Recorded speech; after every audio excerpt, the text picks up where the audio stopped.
So guys, Nikki ने लिया बदला अपनी बेइज्जती का जानवी से और किया जानवी को कैप्टन की रेस से बाहर। तो चले जानते हैं पूरा टास्क क्या था।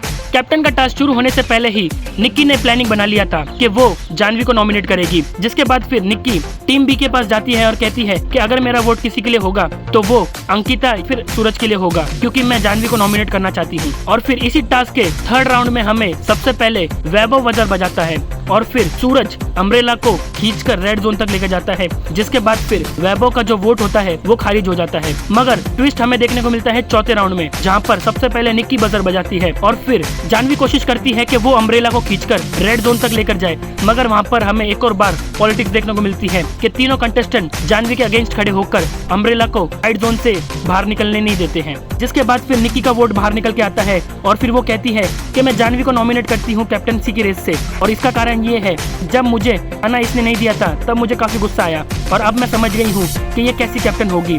हमें एक ऐसी कैप्टन नहीं चाहिए जो खाने के ऊपर किसी कंटेस्टेंट को भूखा रखेगी। जिसके बाद फिर जानवी को 2 वोट मिल जाते हैं और फिर बिग बॉस अपना फैसला सुनाते हैं कि जानवी को चौथे राउंड से ही कैप्टन की रेस से बाहर किया जाता है। जिसके बाद जानवी काफी इमोशनल हो जाती है।